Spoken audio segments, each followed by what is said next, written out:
कर्म का भोग कैसे भोगते हैं। एक गांव में एक किसान रहता था। उसके साथ उसके परिवार में उसकी पत्नी और एक बेटा था। कुछ सालों के बाद उसकी पत्नी की मृत्यु हो गई। उस समय उसके बेटे की उम्र 10 साल थी। किसान ने दूसरी शादी कर ली। उस दूसरी पत्नी से भी किसान को एक लड़का हुआ। किसान की दूसरी पत्नी की कुछ समय बाद मृत्यु हो गई। किसान ने अब अपने दोनों बच्चों को अकेले ही पाल पोस के बड़ा किया। किसान का बड़ा बेटा जो पहली पत्नी से प्राप्त हुआ था, जब शादी के योग्य हुआ तब किसान ने बड़े बेटे की शादी कर दी। फिर किसान ने भी कुछ समय बाद मृत्यु हो गई। किसान का छोटा बेटा जो दूसरी पत्नी से प्राप्त हुआ था और पहली पत्नी से प्राप्त बड़ा बेटा दोनों साथ साथ रहते थे। कुछ समय बाद किसान के छोटे लड़के की तबीयत बहुत खराब रहने लगी। बड़े भाई ने कुछ आसपास के वैद्यों से इलाज करवाया पर कोई राहत नहीं मिली। छोटे भाई की दिन पर दिन तबीयत बिगड़ती जा रही थी और बहुत खर्च भी हो रहा था। एक दिन बड़े भाई ने अपनी पत्नी से सलाह की, यदि ये छोटा भाई मर जाए तो हमें इसके इलाज के लिए पैसा खर्च नहीं करना पड़ेगा और जायदाद में आधा हिस्सा भी नहीं देना पड़ेगा। तब उसकी पत्नी ने कहा, क्यों न किसी वैद्य से बात करके इसे जहर दे दिया जाए। किसी को पता भी ना चलेगा और कोई रिश्तेदार शक भी नहीं करेगा। सब यही कहेंगे कि वह बीमार था और बीमारी से ही मृत्यु हो गई। बड़े भाई ने ऐसा ही किया।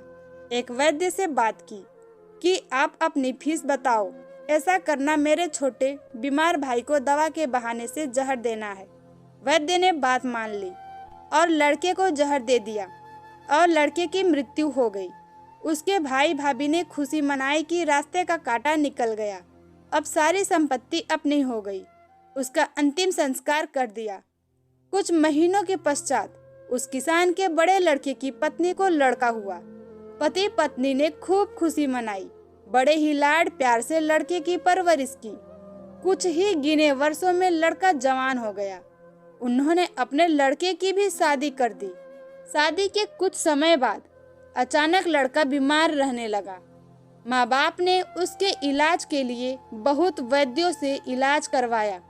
जिसने जितना पैसा मांगा दिया, सब कुछ दिया ताकि लड़का ठीक हो जाए।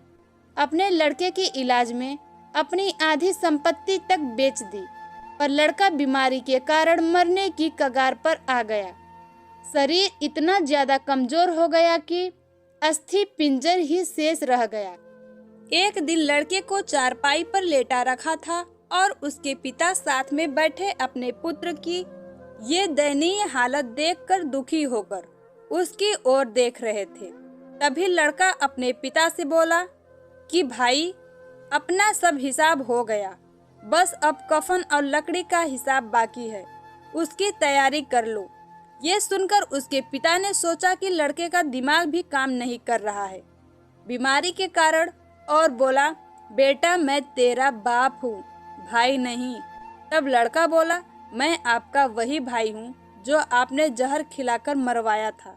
जिस संपत्ति के लिए आपने मरवाया था, मुझे अब वो मेरे इलाज के लिए आधी बिक चुकी है और आपकी शेष है। हमारा हिसाब हो गया है। तब उसके पिता फूट फूट कर रोते हुए बोले कि मेरा तो कुल नाश हो गया, जो किया मेरे आगे आ गया, पर तेरी पत्नी का क्या दोष है जो इस बेचारी को जिंदा जलाया जाएगा। उस समय सती प्रथा थी जिसमें पति की चिता के साथ पत्नी को जला दिया जाता था। तब वो लड़का बोला कि वो वैद्य कहाँ है जिसने मुझे जहर खिलाया था। तब उसके पिता ने कहा कि तुम्हारी मृत्यु के 3 साल बाद वो मर गया था। तब लड़के ने कहा कि ये वही दुष्ट वैद्य है जो आज मेरी पत्नी रूप में है। मेरे मरने पर इसे जिंदा जलाया जाएगा। सीख, हमारा जीवन जो उतार चढ़ाव से भरा है, इसके पीछे हमारे अपने ही कर्म होते हैं। हम जैसा बोएंगे वैसा ही काटना पड़ेगा। कर्म करो तो फल मिलता है, आज नहीं तो कल मिलता है। जितना गहरा अधिक हो कुआं, उतना मीठा जल मिलता है। जीवन के हर कठिन प्रश्न का जीवन से ही हल मिलता है। तो दोस्तों, हमारी आज की ये कहानी आपको कैसी लगी? अगर अच्छी लगी हो तो वीडियो को लाइक, चैनल को सब्सक्राइब करना बिल्कुल भी ना भूलें। धन्यवाद।